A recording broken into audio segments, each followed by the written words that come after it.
അപ്പോൾ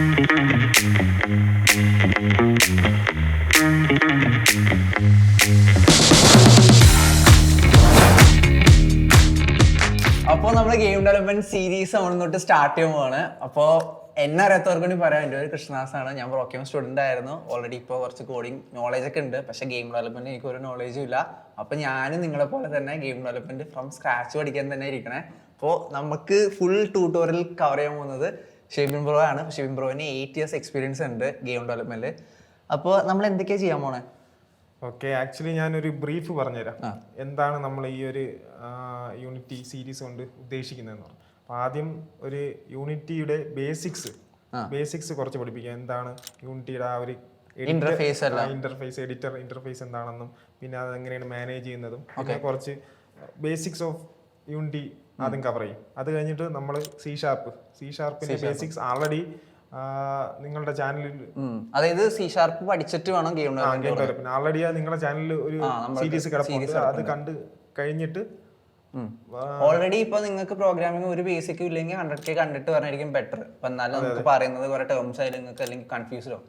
ഓക്കെ, അപ്പം നെക്സ്റ്റ് പിന്നെ സി ഷാർപ്പ് പഠിച്ച് സി ഷാർപ്പ് വിത്ത് യൂണിറ്റി എന്നുള്ള ഒരു കൺസെപ്റ്റ് എന്താണെന്ന് പറഞ്ഞതെന്ന് നമ്മൾ ഒരു കുറച്ച് അനിമേഷൻസ് അങ്ങനത്തെ കുറച്ച് കാര്യങ്ങളൊക്കെ കവർ ചെയ്തിട്ട് ഒരു 2D ഗെയിമിൽ സ്റ്റാർട്ട് ചെയ്യും നമ്മൾ. ഓക്കെ, അപ്പോൾ നമ്മൾ 2Dയും 3Dയും ചെയ്യുന്നുണ്ട്. 2Dയും 3Dയും നമ്മൾ ചെയ്യുന്നുണ്ട്. 2D ഒരു ചെറിയൊരു പ്ലാറ്റ്ഫോം ഗെയിം, ഒരു ജമ്പും കളക്ട് ചെയ്ത് പോണ, ഒരു ക്യാരക്ടർ കളക്ട് ചെയ്ത് പോണ രീതിയിലുള്ള ഒരു മാരിയോ ഒക്കെ പോലത്തെ ഒരു 2D game. Okay, Mario type games അല്ലേ? അത് കഴിഞ്ഞ് നമ്മൾ 2D കഴിയുമ്പോൾ തന്നെ നമുക്കൊരു ഏകദേശം ഐഡിയ കിട്ടും. പക്ഷേ ഈ 2Dയും 3Dയും എൻ്റയർലി ഡിഫറെൻ്റ് ആണ്. അതിന് ഉപയോഗിക്കുന്ന കാര്യങ്ങളും അതിന് ഉപയോഗിക്കുന്ന ടൈംസും കാര്യങ്ങളും എല്ലാം എൻ്റയർലി ഡിഫറെൻ്റ് ആണ്. പിന്നെ ഞാൻ കേട്ടേക്കുന്ന കാര്യം എന്ന് വെച്ചാൽ ഇതിന് ഫിസിക്സ് വലിയ ആവശ്യമുണ്ടോ? എനിക്ക് ഭയങ്കര ഡൗട്ടുള്ള കേസ്. അതെ, അത് ഗെയിം അനുസരിച്ചിരിക്കും. ഫിസിക്സ് ഉള്ള ഗെയിംസ് ആണെങ്കിൽ, ഇപ്പൊ റിയലിസ്റ്റിക് ഗെയിംസ് ഒക്കെ ആണെങ്കിൽ അത് നമുക്ക് ഫിസിക്സും മാത്സും എല്ലാം വേണം. പക്ഷെ അതൊന്നും ഇല്ലാത്ത ടൈപ്പ് ഗെയിമുകളും ഉണ്ട്. ഫിസിക്സ് ഒന്നും ഇല്ലാത്ത ടൈപ്പ് ഗെയിമുകളും ഉണ്ട്. നമ്മൾ തന്നെ അൺറിയലിസ്റ്റിക് ഫിസിക്സ് കൊടുക്കുന്ന ഗെയിംസ്. എന്നോട് കുറെ ഫ്രണ്ട്സ് എല്ലാം പറഞ്ഞിട്ടുണ്ട്, ഇത് ഗെയിം ഡെവലപ്മെന്റ് സ്റ്റാർട്ട് ചെയ്യണമെങ്കിൽ നല്ല രീതിയിൽ ഫിസിക്സ് അറിയണം, ഫിസിക്സിൽ പുലിയായിരിക്കണം. ഇല്ല, അങ്ങനെ ഒരിക്കലും ഇല്ല. അങ്ങനെ ഒരിക്കലും ഞാൻ പറയില്ല. എല്ലാ ഫിസിക്സ് നമുക്ക് റിയലിസ്റ്റിക്, നമ്മൾ ഗെയിം ഡെവലപ്മെന്റ് അല്ല, നമ്മൾ നോർമലി നമ്മൾ ചുറ്റും കാണുന്ന ഫിസിക്സ് ഉണ്ടല്ലോ. നമ്മൾ ബാൾ ഉരുണ്ട് പോകുന്നത്, ലോജിക് ഉണ്ടെങ്കിൽ സെർച്ച് ചെയ്ത് കണ്ടുപിടിക്കാനും പിന്നെ ഇംപ്രൂവ് ചെയ്തെടുക്കാന്നേ ഉള്ളൂ. ഒരു ഗ്രാവിറ്റി എന്താണെന്നും അങ്ങനെയുള്ള കാര്യങ്ങൾ അറിഞ്ഞിരുന്ന ഓക്കെയാണ്. ബാക്കിയെല്ലാം നമുക്ക് ഗൂഗിളിൽ സെർച്ച് ചെയ്ത് കണ്ടുപിടിക്കാനും പഠിക്കാനുള്ള ഒരു ഇത് വേണം. താനെ ഇംപ്രൂവ് ചെയ്യും. നമ്മളിപ്പോ ഫസ്റ്റ് നമുക്ക് ഓഡിയൻസ് ആയിട്ട് എങ്ങനെ തുടങ്ങണേ? എന്ത് വെച്ചിട്ടായിരിക്കും? ആൾറെഡി നമ്മൾ വിൻഡോസിലും ലിനക്സിലും മാക്കിലും എങ്ങനെ ഇൻസ്റ്റാൾ ചെയ്തിട്ടുണ്ട്. അതിന്റെ ഈ വീഡിയോയുടെ താഴെ ഡിസ്ക്രിപ്ഷനായിട്ട് കാണും. അത് നിങ്ങൾ നോക്കിയാൽ മതി. നമ്മളിപ്പം എങ്ങനെ ഒരു ഫസ്റ്റ് പ്രൊജക്റ്റ്, ഒരു പുതിയ ന്യൂ പ്രൊജക്റ്റ് എങ്ങനെ യൂണിറ്റിയിൽ സ്റ്റാർട്ട് ചെയ്യാം എന്ന് തൊട്ടാണ് തുടങ്ങുന്നത്. അത് കഴിഞ്ഞ് അത് ഓപ്പൺ ആയി വരുന്ന എഡിറ്ററിൽ കാണുന്ന കാര്യങ്ങളെല്ലാം ആദ്യം കാണുമ്പോൾ എല്ലാവർക്കും ഇതുവരെ ഓപ്പൺ ആക്കി നോക്കിയിട്ടേ ഇല്ല. അപ്പൊ ഞാൻ നിങ്ങളെ പോലെ തന്നെ ഫസ്റ്റ് ടൈം വരെയും കാണണേ. അപ്പൊ നിങ്ങൾക്ക് തോന്നുന്ന എല്ലാ ഡൗട്ടും ഞാനും ചോദിക്കാറ്, എനിക്കിതൊന്നും അറിയില്ല. ഓക്കെ, അപ്പൊ നമുക്ക് തുടങ്ങാമല്ലോ. അതിനു മുമ്പ് എന്താണ് യൂണിറ്റി 3D എന്ന് അറിയാമോ? ഇല്ല. അപ്പൊ യൂണിറ്റി 3D എന്ന് പറഞ്ഞ ഒരു എഞ്ചിനാണ്.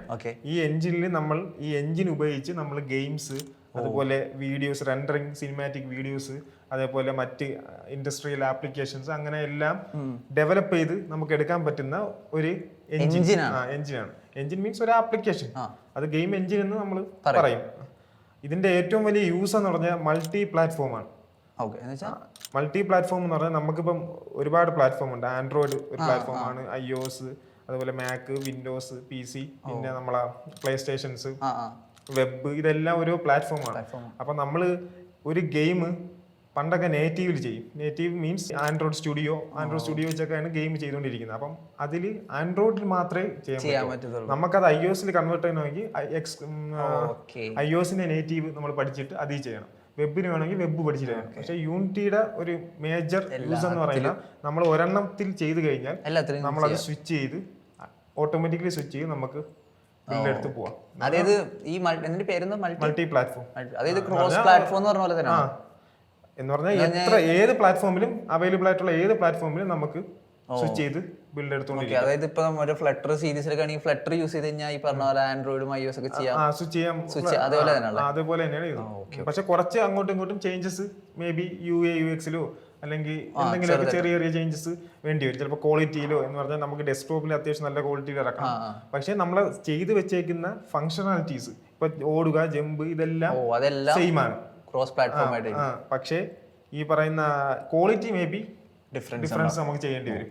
ഓക്കെ, അപ്പൊ എന്തായാലും നമുക്ക് സ്റ്റാർട്ട് ചെയ്യാം. ആദ്യം യൂണിറ്റി ഹബ് അല്ലേ, ആൾറെഡി ഞാൻ ഇൻസ്റ്റാൾ ചെയ്യുന്ന വീഡിയോയിൽ യൂണിറ്റി ഹബ് എന്താണെന്ന് പറഞ്ഞിട്ടുണ്ട്. യൂണിറ്റി ഹബ് ഒന്നുകൂടെ ഞാൻ പറഞ്ഞുതരാം. ഈ യൂണിറ്റി ആപ്ലിക്കേഷൻസ് ഉണ്ടല്ലോ, മീൻസ് ഉദാഹരണത്തിന് മുമ്പ് ഒരു 3-4 വർഷങ്ങൾക്കൊക്കെ മുമ്പ് ഈ നമ്മൾ അഡോബ് പ്രീമിയർ പ്രോ അല്ലെങ്കിൽ നമ്മളെ സാധാരണ നോർമൽ ആപ്ലിക്കേഷൻ പോലെയാണ് യൂണിറ്റി ആപ്ലിക്കേഷൻ നമുക്ക് കിട്ടുന്നത്.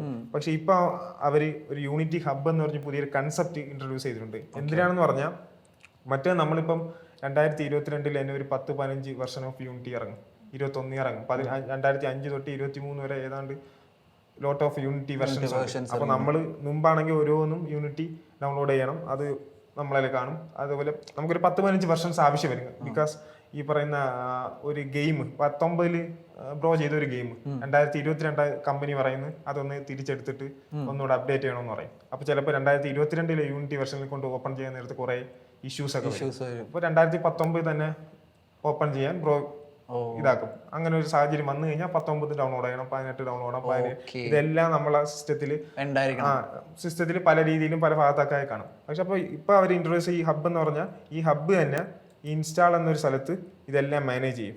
ഏതൊക്കെ വെർഷൻസ് നമ്മൾ വേണോ അതെല്ലാം ഈ ഒരു ഏരിയയിൽ മാനേജ് ചെയ്തു. ഈ പ്രൊജക്ട് എന്നൊരു ഏരിയയും കൂടെ ഉണ്ട്. ഈ പ്രൊജക്റ്റിനകത്ത് നമുക്ക് വെർഷൻസ് മാറ്റിയും തിരിച്ചും അങ്ങോട്ടും ഇങ്ങോട്ടൊക്കെ എല്ലാം പോവാം. അത് ഞാൻ കാണിച്ചു തരാം ഒന്നുകൂടെ. നമുക്ക് എന്തായാലും അതായത് ഏതൊരു വേർഷൻ ആയാലും എല്ലാ വെർഷൻസും എല്ലാ പ്രൊജക്റ്റും ഒരുമിച്ച് നമുക്ക് ഒരു കുടക്കീഴിൽ ഹാൻഡിൽ ചെയ്യാൻ പറ്റും. മറ്റേതാണെങ്കിൽ പല പല സ്ഥലത്ത് നമുക്ക് പല പല ആപ്ലിക്കേഷൻസ് ആയിട്ടേ കിടക്കുള്ളൂ. ഇപ്പൊ ഫോട്ടോഷോപ്പും അഡോബ് പ്രീമിയർ പ്രോയും കിടക്കുന്ന പോലെ ഡിഫറെന്റ് ആപ്ലിക്കേഷൻ ആയിട്ടാണ് കിടക്കുന്നത്. ഇതാണെങ്കിൽ ഒരൊറ്റ ആപ്ലിക്കേഷൻ അകത്ത് യൂണിറ്റിയുടെ എല്ലാ വെർഷൻസും നമുക്ക് മാനേജ് ചെയ്യാം. അപ്പൊ കുറെ ആപ്ലിക്കേഷൻസിന്റെ ആവശ്യമില്ലാതെ ഇതിനുള്ളിൽ തന്നെ അവർ മാനേജ് ചെയ്യുന്നുള്ള സാധനം. ഓക്കെ, അപ്പം ഇതാണ് ഹബ്ബ്. അപ്പോൾ നമ്മൾ ആദ്യം പ്രൊജക്റ്റ് എന്നൊരു സെക്ഷനിലാണ് ന്യൂ പ്രൊജക്റ്റ് എന്ന് പറഞ്ഞ് ഒരു ഇതുണ്ട്. അപ്പോൾ നമ്മൾ ആദ്യം ന്യൂ പ്രൊജക്റ്റ് ക്ലിക്ക് ചെയ്യണം. ന്യൂ പ്രൊജക്റ്റ് ക്ലിക്ക് ചെയ്യാൻ നേരത്തെ ഇതേപോലെ ടെംപ്ലേറ്റ്സ് കുറേ ടെംപ്ലേറ്റ്സ് എന്ന് പറഞ്ഞാൽ നമ്മൾ ഒന്നെങ്കിൽ എംറ്റി ആയിട്ട് നമുക്കൊരു പ്രൊജക്റ്റ് ക്രിയേറ്റ് ചെയ്യാം, അല്ലെങ്കിൽ അവർ തന്നെ കുറച്ച് ടെംപ്ലേറ്റ്സ് നമുക്ക് തരുന്നുണ്ട്. അതിലേറ്റവും ഇതെന്ന് പറഞ്ഞാൽ റെൻഡറിങ് പൈപ്പ് ലൈൻസ് എന്നൊരു കൺസെപ്റ്റ് ഉണ്ട് ഇതിനകത്ത്. പൈപ്പ് ലൈൻസ് അതെന്താണ് കൺസെപ്റ്റ് എന്ന് പറഞ്ഞാൽ ഈ പറയുന്ന പോലെ 2 റെൻഡറിംഗ് പൈപ്പ് ലൈൻസ് ഇപ്പോൾ അവൈലബിൾ ആയിട്ടുള്ള ഒന്ന് യൂണിവേഴ്സൽ റെൻഡറിംഗ് പൈപ്പ് ലൈൻ, ഒന്ന് high definition HDRP rendering pipe line എന്ന് പറയുന്നത്. ഇത് രണ്ടുമാണ് ഇപ്പോൾ അവൈലബിൾ ആയിട്ട് pipe line. Pipe line means ഈ പറയുന്ന ക്വാളിറ്റി നമ്മൾ കസ്റ്റമൈസ് ചെയ്ത് നമ്മൾ തന്നെ മാനേജ് ചെയ്യേണ്ട അവസ്ഥയ്ക്ക് പകരം അവർ തന്നെ ഒരു സ്ട്രക്ചർ നമുക്ക് ഒരു പൈപ്പ് ലൈൻ ആയിട്ട് തരും. ഉദാഹരണത്തിന് ഇപ്പൊ 2 പൈപ്പ് ലൈൻ ഉണ്ട്. ഓക്കെ, നമുക്ക് മൊബൈലിൽ ഒരു ഗെയിം ചെയ്യുന്ന പോലെ അല്ലായിരിക്കും ഒരു PC-യിൽ ചെയ്യുന്ന. മൊബൈലിൽ അതിന് ക്വാളിറ്റി കുറവായിരിക്കും, അതിന്റെ റാം കുറവാണ്, അതിന്റെ പെർഫോമൻസും FPS ഒക്കെ അങ്ങോട്ടും ഇങ്ങോട്ടും വ്യത്യാസം വരും. അപ്പൊ നമ്മളിപ്പം ഒരു MT പൈപ്പ് ലൈൻ, ഒരു പൈപ്പ് ലൈനും ഇല്ലാതെ ഒരു ഗെയിം ചെയ്യാൻ നേരം നമ്മൾ തന്നെ അതിനകത്ത് പോയിട്ട് ക്വാളിറ്റിയും പെർഫോമൻസും ഇതെല്ലാം മാനേജ് ചെയ്യേണ്ടി വരും. പകരം അവര് തന്നെ 2 പൈപ്പ് ലൈൻ നമുക്ക് തരുന്നുണ്ട്. യൂണിവേഴ്സൽ എന്ന് പറഞ്ഞാൽ ഈ പറയുന്ന മൊബൈലുകൾക്കും ചെറിയ ചെറിയ പ്ലാറ്റ്ഫോം സാധനങ്ങൾക്കും പെർഫോമൻസ് ഒക്കെ കുറഞ്ഞ ഫോണുകൾക്കും വെബിലും അങ്ങനെയുള്ളവർക്കൊക്കെ യൂണിവേഴ്സൽ. HDRP എന്ന് പറഞ്ഞാൽ ഹൈ ഡെഫിനിഷൻ എന്ന് പറഞ്ഞാൽ ഈ പറയുന്ന PC-യിലുള്ള PUBG, നമ്മളെ NFS അങ്ങനെയൊക്കെ ഉള്ള ഗ്രാഫിക്സ് ഉള്ള ഗെയിംസ് അങ്ങനെയുള്ള ഒരു ടൈം വന്നു കഴിഞ്ഞാൽ പ്രൊജക്റ്റിന് നമ്മൾ ഹൈ ഡെഫിനിഷൻ യൂസ് ചെയ്യും. പക്ഷെ മോസ്റ്റ്ലി എല്ലാവരും യൂണിവേഴ്സലാണ് യൂസ് ചെയ്യുന്നത്. കാരണം അങ്ങനെ ഒരു ഗെയിം ചെയ്യുന്ന അവസ്ഥയൊക്കെ സ്റ്റാർട്ടിംഗ് സ്റ്റേജിൽ അതിന്റെ ആവശ്യം ഉണ്ടാവില്ല. അപ്പൊ തുടക്കം ടൈമിൽ നമ്മളിപ്പോ കോൺസെൻട്രേറ്റ് ചെയ്യേണ്ടത് യൂണിവേഴ്സൽ. അതേപോലെ കുറെ ഈ പറയുന്ന VR AR എല്ലാത്തിന്റെയും ടെംപ്ലേറ്റ്സ് അവർ തന്നെ പ്രൊവൈഡ് ചെയ്യുന്നുണ്ട്. അപ്പൊ നമ്മളെന്തായാലും ആദ്യം നമുക്ക് യൂണിവേഴ്സൽ 2D ഒരു പ്രൊജക്ട് സ്റ്റാർട്ട് ചെയ്യാം. അപ്പൊ നമ്മൾ അത് ക്ലിക്ക് ചെയ്യുന്നു. ക്ലിക്ക് ചെയ്യുമ്പോൾ നമ്മളെ റൈറ്റ് സൈഡിലായിട്ട് ആ പ്രൊജക്റ്റിന്റെ ഒരു സെറ്റിംഗ്സ് ഉണ്ട്. ഒന്നെന്ന് പറഞ്ഞാൽ പ്രൊജക്റ്റിന് ഒരു നെയിം കൊടുക്കണം. ഇതിന് മറ്റേ എക്സ്റ്റൻഷൻ പരിപാടി ഒന്നും ഇല്ലല്ലോ. നമ്മളിപ്പോ .c അങ്ങനെ എക്സ്റ്റൻഷൻ കൊടുക്കണം അങ്ങനെ ഒന്നുമില്ലല്ലോ. ഇല്ല, ഒന്നും കൊടുക്കണം. ഇത് ഫുൾ ഒരു നമ്മളിപ്പോ ഉണ്ടാക്കുന്ന ഗെയിം PUBG എന്ന് വിചാരിച്ചു. അപ്പം PUBG ആണ് ആ പ്രൊജക്റ്റിന്റെ പേര്. ഓക്കെ. നമ്മളിപ്പോ ഒരു ഗെയിം ഉണ്ടാക്കുന്നു, ആ ഗെയിമിന്റെ പേരോ പേരോ നമ്മളൊരു പെട്ടെന്ന് അറിയാൻ പറ്റും. ഇതായിരിക്കും മെയിൻ ഫോൾഡർ. ഈ ഫോൾഡറിനകത്തായിരിക്കും എല്ലാം വരുന്നത്. അപ്പൊ ഇപ്പൊ നമുക്ക് എന്ത് കൊടുക്കാം? നമ്മളിപ്പോ ഗെയിം ചെയ്യുന്നില്ല, ഒരു പ്രോട്ടോടൈപ്പ് ചെയ്യണമെന്ന് കൊടുക്കാം. ഓക്കെ, നമ്മൾ ഗെയിമൊക്കെ ഉണ്ടാക്കില്ലേ? ഇനിയിപ്പോ ഉണ്ടാക്കുമ്പോൾ നെക്സ്റ്റ് വീഡിയോസിൽ ഗെയിംസ് ഒക്കെ ഗെയിംസ് 2D ഗെയിം സ്റ്റാർട്ട് ചെയ്യും. ആദ്യം ഒരു ബേസിക്സ് പറഞ്ഞിട്ട് ഒരു ഗെയിം സ്റ്റാർട്ട് ചെയ്യുന്നതായിരിക്കും ബെറ്റർ. പ്രോട്ടോടൈപ്പ് ചെയ്യണമെന്ന് കൊടുത്തു. പിന്നെ ലൊക്കേഷൻ, ഈ ലൊക്കേഷൻ മാറ്റണമെങ്കിൽ മാറ്റാം. ഇപ്പം ഈ ലൊക്കേഷൻ കിടക്കട്ടെ. അടുത്ത ഓർഗനൈസേഷൻ എന്ന് പറഞ്ഞാൽ നമ്മൾ യൂണിറ്റി അക്കൗണ്ട് സൈൻ ഇൻ ചെയ്യണം. അക്കൗണ്ട് സൈൻ ഇൻ ചെയ്യാൻ നേരത്ത് കുറച്ച് സർവീസസ് അവർ പ്രൊവൈഡ് ചെയ്യുന്നുണ്ട്. അതിൽ ഒരു സർവീസസ് ആണ് യൂണിറ്റി ക്ലൗഡ്. വേറെ ഒന്നുമില്ല, ഈ നമ്മൾ ചെയ്യുന്ന പ്രൊജക്റ്റ് ഓട്ടോമാറ്റിക്കലി യൂണിറ്റിയിൽ അപ്ലോഡ് ആവും. ഒരുപക്ഷെ നമ്മളെ സിസ്റ്റം എന്തെങ്കിലും പ്രശ്നം പറ്റിയ, എന്തെങ്കിലും ബാക്കപ്പ് ചെയ്യാൻ പറ്റാതെ പോവുകയും ചെയ്യാൻ ഓട്ടോമാറ്റിക്കലി ഈ പ്രൊജക്റ്റ് ക്ലൗഡിൽ നമുക്ക് അവൈലബിൾ ആയിരിക്കും. നമ്മൾ ഡൗൺലോഡ് ചെയ്തിട്ട് വേറൊരു PC-യിൽ നമുക്ക് യൂസ് ചെയ്യാൻ പറ്റും. അതുപോലെ യൂണിറ്റി വെർഷൻ കൺട്രോൾ എന്ന് പറഞ്ഞ കൊളാബറേഷൻ സംഭവമാണ്. എന്ന് പറഞ്ഞാൽ ഇപ്പം ഒരു പ്രൊജക്റ്റിൽ ഒരാളായിരിക്കില്ല വർക്ക് ചെയ്യുന്നത്, അപ്പൊ ടീമായിട്ട് വർക്ക് ചെയ്യാൻ നേരത്ത് ഈ പറയുന്ന പോലെ നമ്മുടെ ഗിറ്റ് വെർഷൻ കൺട്രോൾ ഗിറ്റ് അതാണ്.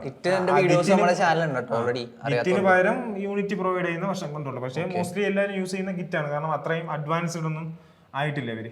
ഓക്കെ, അത് പ്രത്യേകിച്ച് ഒന്നുമില്ല. ഗിറ്റ് എന്നൊക്കെ പറയുന്ന നേരത്ത് ഇപ്പൊ നമുക്ക് ചെയ്ത വർക്ക് ആയാലും അതിന്റെ എത്രത്തോളം ചെയ്തു, അതിന്റെ പ്രോഗ്രസ് എത്ര വരെ ഉണ്ട്, ബാക്കിലേക്ക് തിരിച്ചു പോകണമെങ്കിൽ നമുക്ക് തിരിച്ചോ, അതുപോലെ കുറെ അധികം ആൾക്കാർ ഒന്നിച്ച് വർക്ക് ചെയ്യാൻ നേരത്ത് ഡെയിലി അവര് ചെയ്ത വർക്കുകളൊക്കെ അതിനകത്ത് പുഷ് ചെയ്യാം.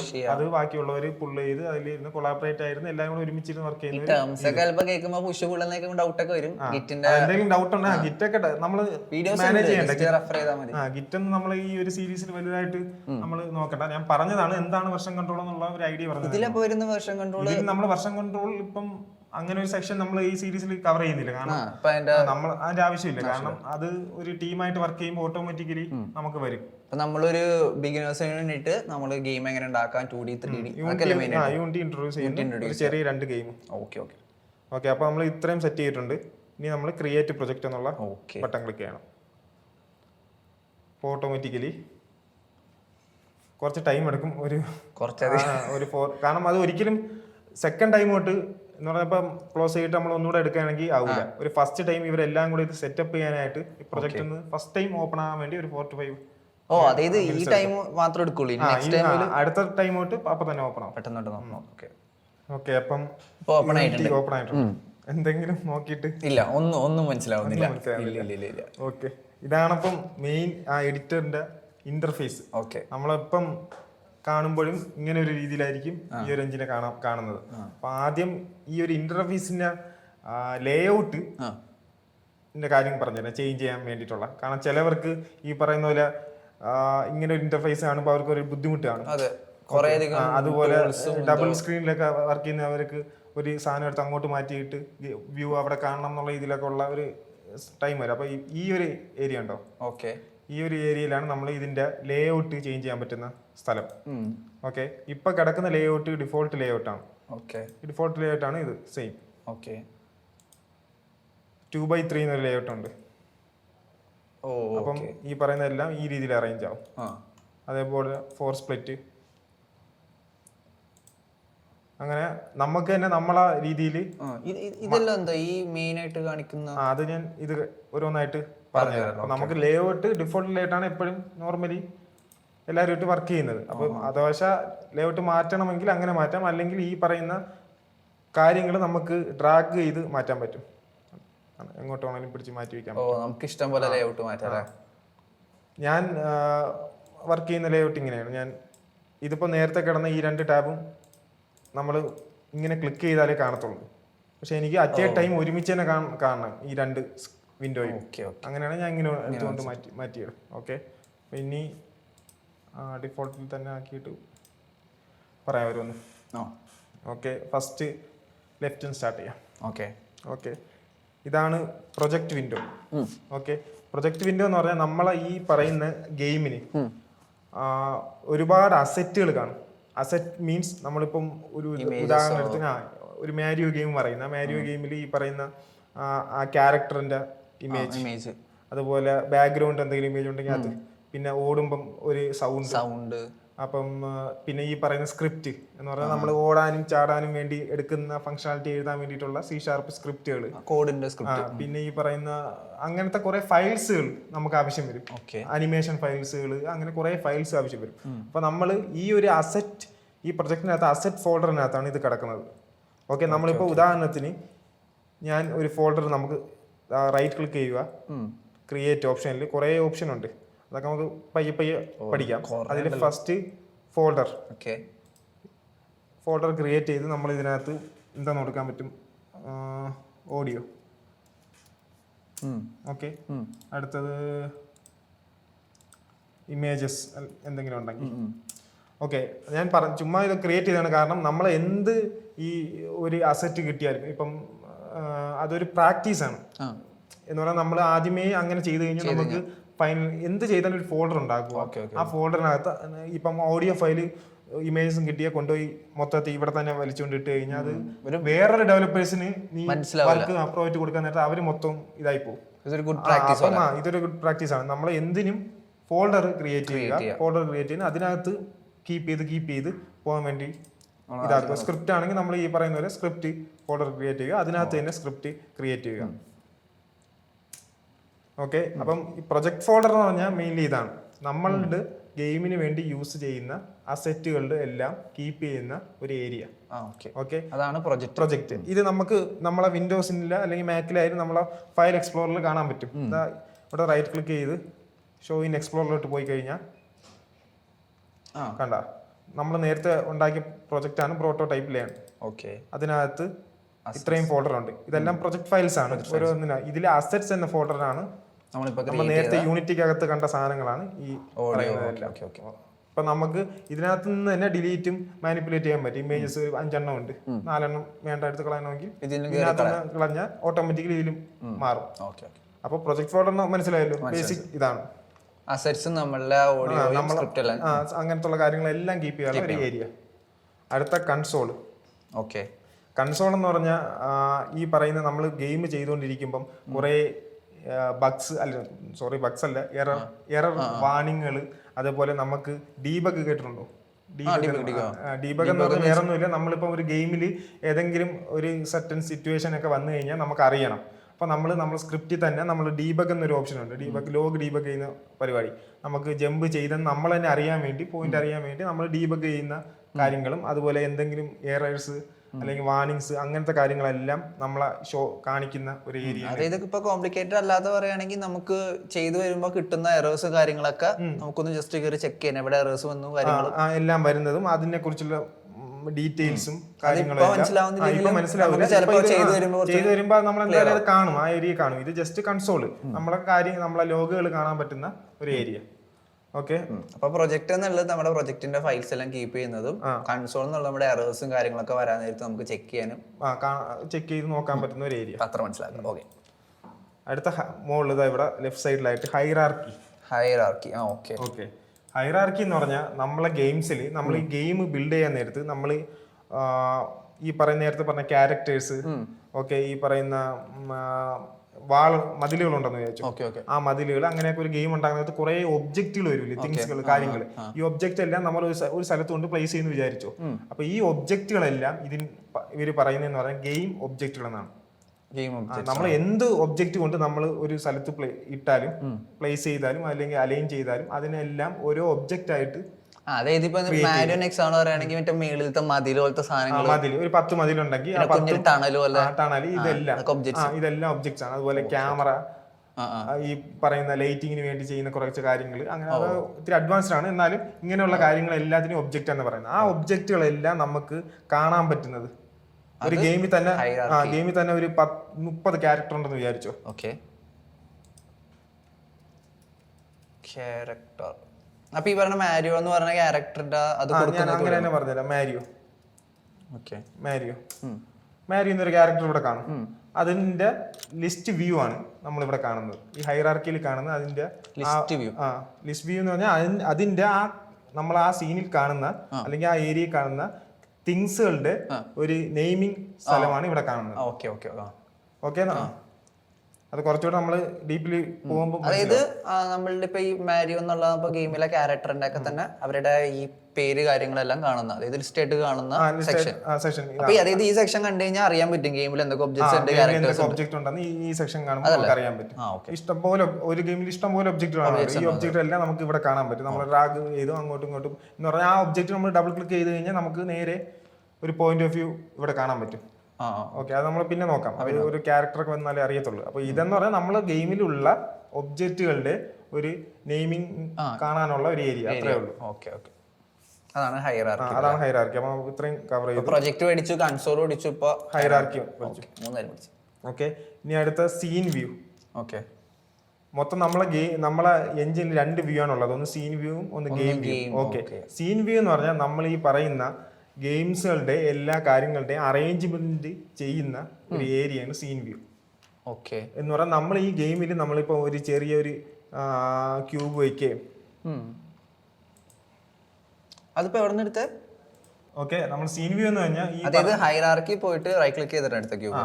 ഓക്കെ, അത് ആ ഒരു ഇതൊക്കെ ഞാൻ പിന്നീട് പറഞ്ഞുതരാം. അപ്പൊ ഞാൻ ജസ്റ്റ് കാണിക്കുകയാണ് എന്താണ് സീൻ വ്യൂ എന്നുള്ളത്. ഓക്കെ, റൈറ്റ് ക്ലിക്ക് ചെയ്യുന്നു. ഞാൻ കുറച്ച് 3D ഒബ്ജക്റ്റുകൾ, ക്യാപ്സൂള് ഇതെല്ലാം ക്രിയേറ്റ് ചെയ്യുന്നു. കണ്ട, ഇതിനെല്ലാം ഒരു ഇതാണ് ഈ ഒരു ക്യാപ്സൂളാണ് നമ്മളെ മാരി എന്ന് വിചാരിച്ചോ. ഓക്കെ, ഇതാണ് നമ്മളെ മതിലെന്ന് വിചാരിച്ചു. ഇത് ഒരു എനിമി. കണ്ട, ഇതിനെയൊക്കെ നമുക്കൊന്ന് അറേഞ്ച് ചെയ്യണമല്ലോ ഒരു ഗെയിമിൽ.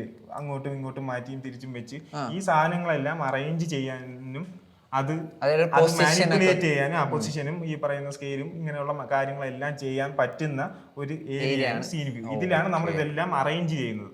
ഈ സീൻ വ്യൂലാണ് നമ്മളെല്ലാം അറേഞ്ച് ചെയ്യുന്നത്. അതായത് നമുക്ക് വിഷ്വലി കാണുന്നത് നമ്മൾ ക്രിയേറ്റ് ചെയ്യുന്നത് സീൻ വ്യൂലാണ് നമ്മൾ ക്രിയേറ്റ് ചെയ്യുന്നത്. വിഷ്വലി നമ്മൾ എന്ത് കാണണം എന്നുള്ളത് നമ്മൾ ഇവിടെയാണ് ക്രിയേറ്റ് ചെയ്യുന്നത്. ഓക്കെ, ഇനി അടുത്തത് എന്താണ് ഗെയിം വ്യൂ. ഓക്കെ, നമ്മള് ഗെയിം കളിക്കുന്ന ആൾ അല്ലെങ്കിൽ യൂസർ കാണുന്ന വ്യൂ ആണ് ഗെയിം വ്യൂ.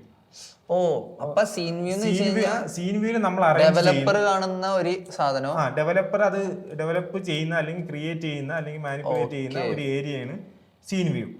ആ സീൻ വ്യൂവിൽ എപ്പോഴും ഒരു ക്യാമറ കാണും. ഓക്കെ, ക്യാമറയുടെ ഒരു ഐക്കൺ കണ്ടു. ഇത് ഒരു ബ്ലെൻഡർ പോലെയാണ്.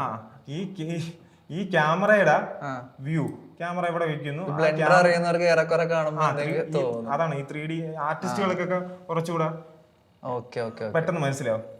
ഈ പറയുന്ന ഈ ക്യാമറ വ്യൂ, ഈ കാണുന്ന ക്യാമറ വ്യൂ ആണ് ഗെയിം വ്യൂ എന്ന് പറഞ്ഞാൽ യൂസർ കളിക്കാൻ നേരത്ത് കാണുന്ന വ്യൂ ആണ് ഗെയിം വ്യൂ എന്ന് പറഞ്ഞാൽ നമ്മൾ ഇവിടെ അറേഞ്ച് ചെയ്ത് കഴിഞ്ഞാൽ യൂസർ എങ്ങനെയാണ് കാണുന്നത് ഗെയിം വ്യൂവിൽ കാണാൻ പറ്റും.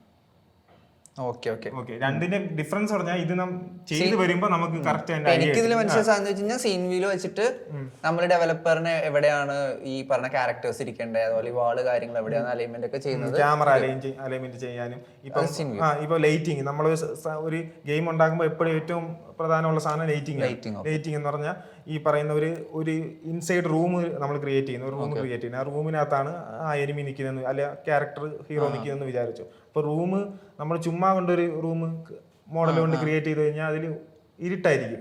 ഇതിനകത്ത് നമ്മൾ ഗെയിമിൽ ഇരുട്ടേ കാണണം. അപ്പൊ നമ്മൾ ലൈറ്റിംഗ് ഫിറ്റ് ചെയ്യണം, ലൈറ്റിംഗ് സെറ്റ് ചെയ്യണം, നോട്ട് ഫിറ്റ് സെറ്റ് ചെയ്യണം എന്ന് പറഞ്ഞാൽ ആ ഒരു 3 സ്പോട്ട് ലൈറ്റുകളോ അല്ലെങ്കിൽ ഏരിയ ലൈറ്റുകളോ എടുത്ത് ക്യാരക്ടറിന്റെ ലൈറ്റും ഒക്കെ എല്ലാം സെറ്റ് ചെയ്ത് കൊട്ടു വയ്ക്കാൻ നേരത്ത് അത് അങ്ങനെയുള്ള ഇപ്പൊ ക്യാരക്ടർ ഇവിടെയാണ് ഇരിക്കുന്നതെങ്കിൽ ഇവിടെ ഇപ്പുറത്തെ ലൈറ്റ്, ഇവിടെ ലൈറ്റ്, അവിടെ ലൈറ്റ് ഒക്കെ കൊടുത്ത് നമ്മൾ സെറ്റപ്പ് ചെയ്യാൻ അല്ലെങ്കിൽ അവിടെ ഒന്ന് മാനിപ്പുലേറ്റ് ചെയ്ത് നമ്മളൊന്ന് ക്രിയേറ്റ് ചെയ്യാനുള്ള ഒരു എൻവയോൺമെന്റ് ഒക്കെ ക്രിയേറ്റ് ചെയ്യാനുള്ള ഒരു ഏരിയ ചെയ്യുമ്പോൾ കുറച്ച് ഇത്രയേ ഉള്ളൂ. അതിന് നമ്മൾ വർക്ക് ചെയ്യാനുള്ള ഏരിയ ഇതാണ്. വർക്ക് ചെയ്യുന്ന ഏരിയ സീൻ വ്യൂ, നമ്മളത് യൂസേഴ്സിന്റെ ഗെയിം. ഇത്രയും ബാക്കി നമുക്ക് ചെയ്യുമ്പോൾ കുറച്ചുകൂടി ക്ലിയർ ആവും. ഓക്കെ, ഇനി ലാസ്റ്റ് ഇത് ഇൻസ്പെക്ടർ എന്ന് പറഞ്ഞാൽ ഞാൻ പറഞ്ഞില്ലേ നേരത്തെ കുറെ ഒബ്ജക്റ്റുകൾ നമുക്ക് ഇവിടെ ക്രിയേറ്റ് ചെയ്യാൻ പറ്റും. ഈ ഒബ്ജക്റ്റുകളെല്ലാം ഒബ്ജക്റ്റുകൾക്കെല്ലാം പ്രോപ്പർട്ടീസ് കാണും. ക്യൂബ് ക്ലിക്ക് ചെയ്യുമ്പോൾ ക്യൂബിന്റെ കുറെ പ്രോപ്പർട്ടീസ് ഓക്കെ നമുക്ക് അത് എഡിറ്റ് ചെയ്യാനും എന്തൊക്കെ മാറ്റണം. അല്ലെങ്കിൽ ഞാൻ ഇപ്പം ഫസ്റ്റത്തെ ഒബ്ജക്റ്റിനെ ക്രിയേറ്റ് ചെയ്യാം, ക്യാമറ ക്ലിക്ക് ചെയ്യാൻ നേരത്ത് ക്യാമറയുടെ പ്രോപ്പർട്ടീസ് ആണ്. നമുക്ക് അത് എഡിറ്റ് ചെയ്യേണ്ട ആവശ്യം വരും. ഈ റെൻഡറിങ് ആയാലും ഈ സൈസ് ആയാലും ഈ ഡെപ്ത്, ഫാർ, ഇങ്ങനത്തെ കുറെ പ്രോപ്പർട്ടീസ് ഉണ്ട്. ഈ പ്രോപ്പർട്ടീസ് ഒക്കെ ഞാൻ ഓരോന്നും അടുത്തടുത്ത സീരീസിലായിട്ട് കവറപ്പ് ചെയ്യും. ഇത് എന്താണ് ഇൻസ്പെക്ടർ അതാണ് നമ്മളെ ഉപയോഗിക്കുന്ന അല്ലെങ്കിൽ നമ്മൾ ക്രിയേറ്റ് ചെയ്യുന്ന ഹൈറാർക്കിയിലോ അല്ലെങ്കിൽ നമ്മളെ സീനിലോ ക്രിയേറ്റ് ചെയ്യുന്ന ഒബ്ജക്റ്റുകൾക്ക് എന്തൊക്കെ പ്രോപ്പർട്ടീസ് ഉണ്ട് അത് കാണാൻ പറ്റുന്ന ഒരു ഏരിയയാണ്. അത് കാണാൻ നമുക്ക് ചേഞ്ച് ചെയ്യാനും അതിന്റെ ഒരു ഏരിയയാണ് ഇൻസ്പെക്ടർ എന്നുള്ളത്. ഓക്കെ. അപ്പം ഇൻസ്പെക്ടർ എന്ന് പറഞ്ഞാൽ ഇത്രയേ ഉള്ളൂ. ബേസിക് ഐഡിയ ഇതാണ്. നമ്മൾ ക്രിയേറ്റ് ചെയ്യുന്ന ഐറ്റങ്ങളുടെ അല്ലെങ്കിൽ ഗെയിം ഒബ്ജക്റ്റ്, നമ്മൾ എല്ലാം എപ്പോഴും ഗെയിം ഒബ്ജക്റ്റ് എന്ന് പറയാം. ഈ കാണുന്ന ഹൈറാർക്കി കാണുന്ന എല്ലാ സാധനവും ഓരോ ഗെയിം ഒബ്ജക്റ്റ് ആണ്. ഈ ഗെയിം ഒബ്ജക്റ്റുകളുടെ എല്ലാം പ്രോപ്പർട്ടീസ് കാണാൻ പറ്റുന്ന ഒരു ഏരിയയാണ് ഇൻസ്പെക്ടർ. അത് എഡിറ്റ് ചെയ്യാനും മാനിപ്പുലേറ്റ് ചെയ്യാൻ പറ്റുന്ന ഒരു ഏരിയ. അപ്പൊ ഇതാണ് നമ്മൾ ലാസ്റ്റ് ഒരു മുകളിലൊരു ടോപ്പ് ഒരു ഏരിയ കൂടെ ഉണ്ട്. അതിൽ മെയിൻ ആയിട്ടുള്ളതെന്ന് പറഞ്ഞാൽ 3 ബട്ടൺ ഉണ്ട്. Play, pause, step. വേറെ ഒന്നുമില്ല. നമ്മൾ ഗെയിം ക്രിയേറ്റ് ചെയ്ത് വെച്ചിട്ട് അത് പ്ലേ അടിക്കാൻ നേരത്ത് ഇപ്പൊ ഒന്നും സംഭവിക്കൂല. പ്ലേ അടിക്കാൻ നേരത്ത് നമ്മൾക്ക് ഗെയിം റൺ ചെയ്യാൻ പറ്റും. അത് പ്ലേ അടിക്കാൻ നേരത്തെ അവർ എക്സിക്യൂട്ട് ചെയ്യുന്ന ടൈമാണ് കാണിക്കുന്നത്. നമ്മളൊന്നും ചെയ്തിട്ടില്ല, ഒരു പരിപാടി ഞാൻ ചെയ്തിട്ടില്ല. പ്ലേ നിൽക്കാൻ നേരത്താണ് ഗെയിം റൺ ആവുന്നത്. പ്ലേ നിൽക്കുമ്പോൾ നമുക്ക് എന്തെങ്കിലും കളിച്ചുകൊണ്ടിരിക്കും, ഇവിടെ പെട്ടെന്നൊരു എറർ വന്ന് എറർ വരാൻ നമുക്ക് പോസ് ചെയ്യേണ്ടി വരും. പോസ് ചെയ്തിട്ട് എറർ നോക്കേണ്ടി വരും. അത് കൺസോൾ ഓരോ ഈ ബട്ടൺ സ്റ്റെപ്പ് എന്ന് പറഞ്ഞാൽ ഓരോ ഫ്രെയിമും നമുക്ക് മാറ്റാം.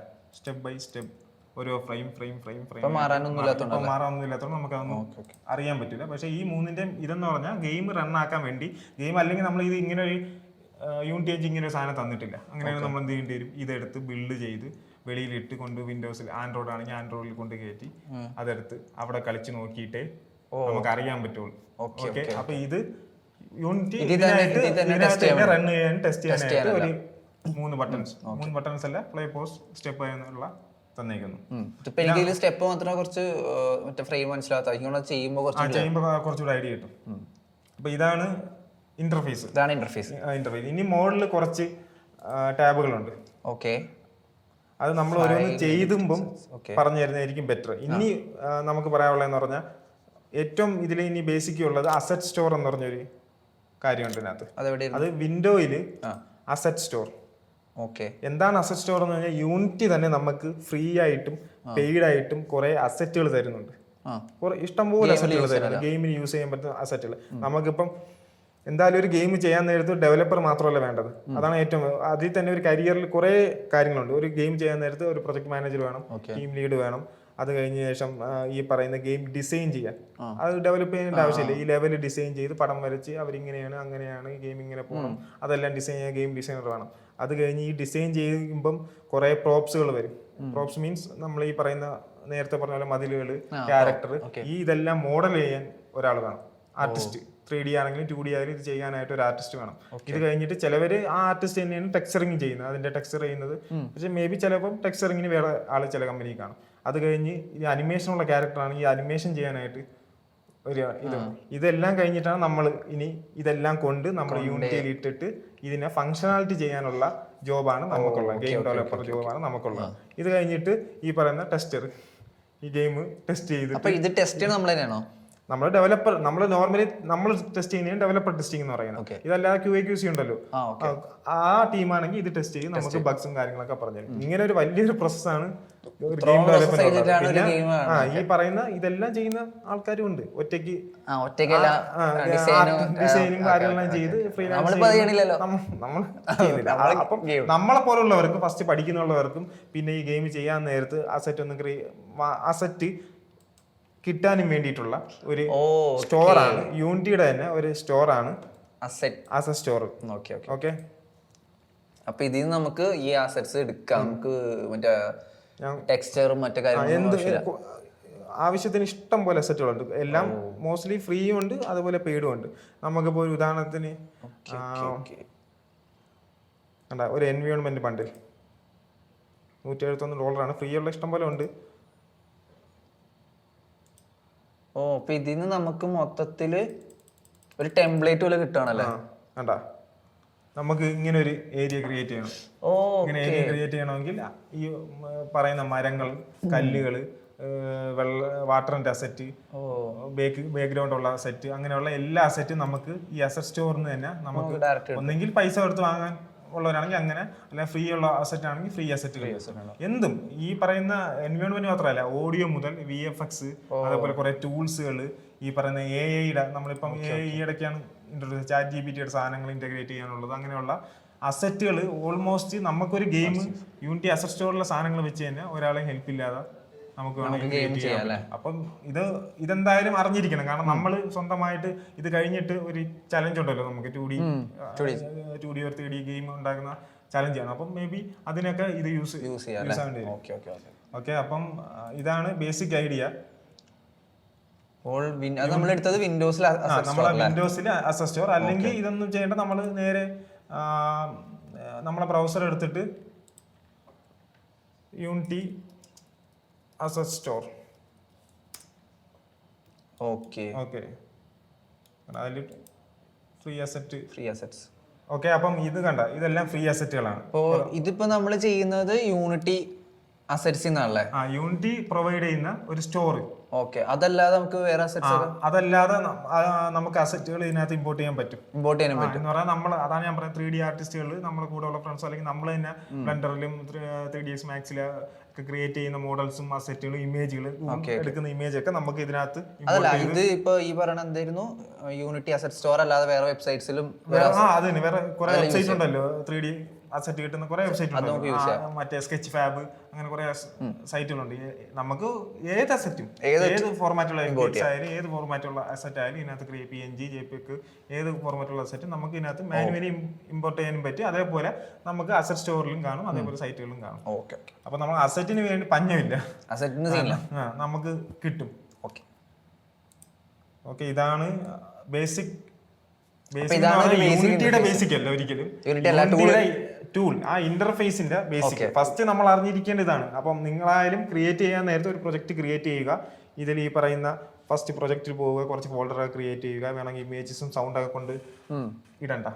അപ്പൊ നമുക്ക് അത്യാവശ്യം ടൂൾ ഈ ഇന്റർഫേസിൽ എന്തൊക്കെയാണ്, ഒരു പ്രൊജക്ട് ക്രിയേറ്റ് ചെയ്യുക, ജസ്റ്റ് എല്ലാം ഒന്ന് ലുക്ക് അറൗണ്ട് ചെയ്യുക. അതായത് ജസ്റ്റ് ഒന്ന് യൂണിറ്റി നേരത്തെ വീഡിയോസ് ഇട്ടിട്ടുണ്ട്, ഇൻസ്റ്റാൾ ചെയ്യാനുള്ള വീഡിയോസ്, അതിലൊന്ന് ഇൻസ്റ്റാൾ ചെയ്യുക, ഒരു പുതിയൊരു പ്രോജക്റ്റ് ക്രിയേറ്റ് ചെയ്യുക, എല്ലാം ഒന്ന് ജസ്റ്റ് ഒന്ന് നോക്കുക, എന്തൊക്കെയാണെന്നുള്ളത് നോക്കുക. അത് മനസ്സിലായിട്ടുണ്ടെങ്കിൽ, എന്തെങ്കിലും പ്രശ്നം ഉണ്ടെങ്കിൽ ടെലിഗ്രാം ചാനലും ഈ പറയുന്ന യൂട്യൂബ് കമന്റ് ആയിട്ടുള്ള അടുത്ത വീഡിയോസിൽ നമ്മളത് കവറപ്പ് ചെയ്ത് പോകണം. എന്തായാലും അടുത്താണ് ഇതിന്റെ ഈ പറയുന്ന എന്താണ് ഈ ഗെയിം ഒബ്ജക്റ്റിന്റെയും കമ്പോണന്റുകളും കാര്യങ്ങളെല്ലാം, ക്യാമറ, അങ്ങനത്തെ ആ കാര്യങ്ങളെല്ലാം കവറപ്പ് ചെയ്യുന്ന അടുത്ത വീഡിയോസിലാണ്. പൊസിഷൻ ചെയ്യുന്നതും റൊട്ടേഷൻ ചെയ്യുന്നതും, ഒരു സാധനത്തിനെ വലുതാക്കുന്നതും ചെറുതാക്കുന്നതും, അങ്ങനത്തെ കുറച്ച് കാര്യങ്ങളുണ്ട്. അങ്ങനത്തെ ഉള്ള ഡീപ്പ് കാര്യങ്ങളിലോട്ട്, കുറച്ചുകൂടെ ഡീപ്പിലോട്ട് പോകാനുള്ള കാര്യങ്ങൾ നമ്മൾ നെക്സ്റ്റ് വീഡിയോയിൽ. കൺഫ്യൂഷൻ ആക്കാത്ത നിങ്ങൾ ഇപ്പത്തെ വീഡിയോയിൽ ഇന്റർഫേസ് മാത്രം ഒന്ന്. ഇപ്പൊ എന്തായാലും കൺഫ്യൂസ്ഡ് ആയിട്ടില്ല. ഇപ്പൊ ഞാനായാലും ബിഗിനർ ലെവൽ നോക്കുമ്പോൾ എല്ലാം ക്ലിയർ ആയിട്ടുണ്ട്, ടൂളൊക്കെ മനസ്സിലായിട്ടുണ്ട്. അപ്പൊ അടുത്ത വീഡിയോ മുതൽ നമുക്ക് എങ്ങനെയാ ഈ ടൂൾസ് ഒക്കെ യൂസ് ചെയ്യേണ്ടത്, ഈ പറഞ്ഞ കാര്യങ്ങളൊക്കെ നമുക്ക് പ്രാക്ടിക്കൽ ആയിട്ട് ചെയ്യാം. അപ്പൊ ബാക്കി കാര്യം നമുക്ക് നെക്സ്റ്റ് വീഡിയോ കാണാം. ഓക്കെ, പോകാൻ വരട്ടെ. ഇനി മുതലുള്ള ട്യൂട്ടോറിയൽസ് നമ്മളെല്ലാം റിലീസ് ചെയ്യാൻ പോകുന്നത് പുതിയൊരു പ്ലാറ്റ്ഫോമിലായിരിക്കും, learn.brototype.com. അപ്പൊ ഈ ഒരു പ്ലാറ്റ്ഫോമിൽ പോയി കഴിഞ്ഞാൽ നമ്മുടെ എല്ലാ ട്യൂട്ടോറിയൽസും ഫ്രീ ആയിട്ട് നിങ്ങൾക്ക് അടുത്ത് ചെയ്യാം. അത് മാത്രമല്ല, നിങ്ങൾക്ക് വരുന്ന ഡൗട്ട്സ് എല്ലാം ക്ലിയർ ചെയ്യാൻ നമുക്ക് 24/7 ടെക് സപ്പോർട്ട് ഉണ്ട്. ഇതിന്റെ എല്ലാം ലിങ്ക്സ് ഇട്ടാൽ നിങ്ങൾ ഡിസ്ക്രിപ്ഷൻ ചെക്ക് ചെയ്താൽ മതി. ഇപ്പൊ തന്നെ പോയി രജിസ്റ്റർ ചെയ്യാം. അടുത്ത വീഡിയോ